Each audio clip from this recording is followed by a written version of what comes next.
الله وبركاته. حبايبي عاملين ايه؟ كل سنه وانتم طيبين. النهارده العيد، النهارده تاني ايام العيد. هنعملوا ايه؟ هنعملوا ورقه لحمه. امبارح طبعا كل سنه وانتم طيبين كان اول يوم، طبعا كل الناس عاملين فته وكده، بس الفته الناس بقى مش تاني يوم يعني، فزهقوا من يوم واحد زهقوا. فالنهارده هنعملوا لحمه بالبصل. هنشوف الطريقه. هنقطع الاول اللحمه حتت صغيره حبايبي، وهرجع لكم تاني. نصر الإنسان على وهم الطغيان يميز القربان لمدامع. دلوقتي يا حبايبي انا قطعت اللحمه حتت صغيره، مش حتت كبيره، انا عايزاها حتت صغيره بحيث اللي يغمس او يحطها على الرز تبقى حتت صغيره. هنروح بيها على النار نقول لكم هنعمل ايه حبايبي. يلا بينا على البوتاجاز. هنحط حته سمنه تسيح، وهندي للحمه صدمه. كل سنة وانتم طيبين وفي العيد متجمعين حبايبي، كل سنة وكل الشعب المصري بخير وسلام وأمان. النهاردة بقى حبايبي عايزاكم بقى أول ما تشوفوا الفيديو لايكات، انتوا مش فاكريني في اللايكات خالص حبايبي. نحط اللحمة، ندي اللحمة صدمة.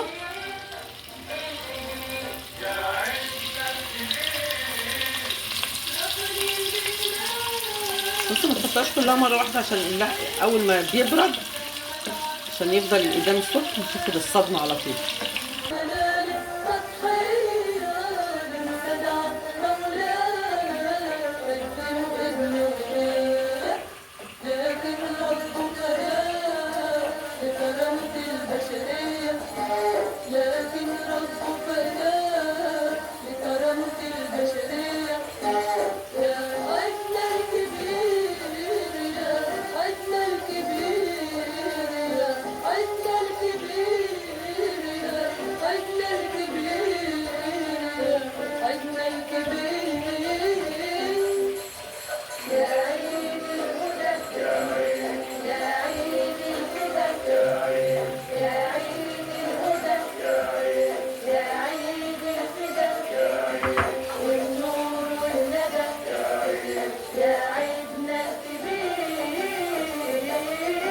معلقه السمنه وحطيت اللحمه اتشوحت خالص، نزلت ميتها وخدت الصدمه وشربتها حبايبي. دلوقتي بقى هحط البصل بتاعي، وهفضل بقى اشوح في البصل ياخد ويدي كده مع نفسه.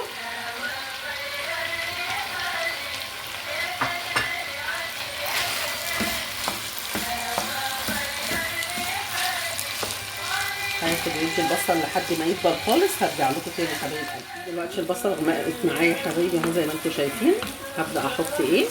احط توم، راس توم بس بصوص بحالها مش بقطعها، وقرن فلفل سبايسي وطماطمايه واحده بس حبايبي. هتاخد تشويحه الحاجات دي مع البصله. وبعدين هبدا احط شقشق ميه لو احتاجت. كل ده بينزل، كل ده انا مش حاطه فيها ميه، كل ده معلقه سمنه، واللحمه نزلت ميتها وشربتها تاني، البصل نزل ميته واصفر، مفيش حاجه ما فيهاش نقطه ميه. بص الحله جميله ازاي زي ما انتم شايفين، والثوم بحاله هيدوب طبعا. هقول لكم بقى على البهارات اللي انا هحطها دلوقتي معاها تاخد بقى تشويحه. مش هحط الملح دلوقتي خالص، انا عباره عن قرفه وجنزبيل ومرقه وفلفل اسود وورق لوري وحبهان. مش بحط الملح دلوقتي خالص يا حبايبي. كل ده بعد كده هشيل ورق اللوري وانا بغرف طبعا، هسيبه بقى مع نفسه ياخد ودي بشكل ودي مع نفسنا كده حبايبي. مش هاجي جنبها خالص. لو احتاجت شقشاق ميه احط شقشاق ميه بس تكون ميه سخنه حبايبي، مش ميه ساقعه. كل سنه وانتم طيبين. متنسونيش يا حبايبي كومنت حلو منكم ولايك عشان الفيديو يترفع. ماشي يا حبايبي. دلوقتي هنعمل ايه بقى؟ هنعمله مع بعض كوبايتين رز بالشعريه، حاجه صغيره خالص يعني. ربما حد يحب ياكل بالعيش وحد ياكل بالرز. رز هحط عليهم كوبايه شعريه. ماشي.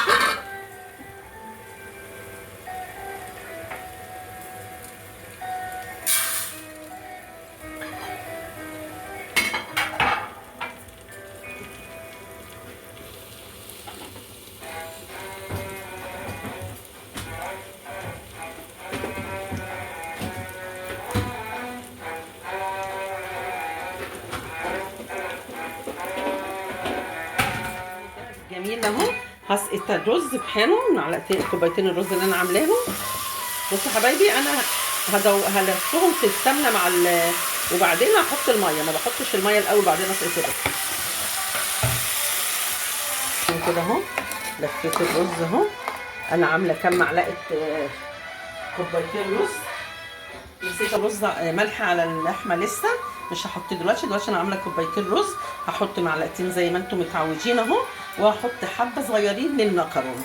ماشي حبايبي، تشويح اهو كله زي ما انتم شايفين كده، كله دخل في بعضه. احط بقى الميه بتاعتي واسيبه على نار هاديه، لسه بدري يستوي دي الميه.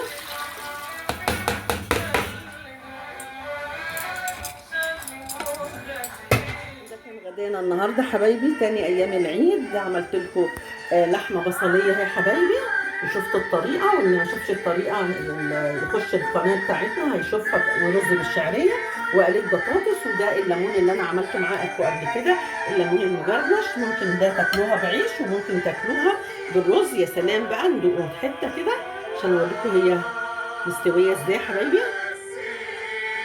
بصوا خالص مبريه خالص. اتفضلوا معانا، يا ريت حبايبي تتفضلوا معانا. كل سنه وانتم طيبين، ما تنسونيش حبايبي بكومنت حلو منكم. واللي ما اشتركش في القناه يخش بسرعه يشترك في القناه. وتفضلوا معانا، كل سنه وانتم طيبين وفي العيد متجمعين، وان شاء الله انتظروا مني اكلات خلال العيد ان شاء الله. كل سنه وانتم طيبين.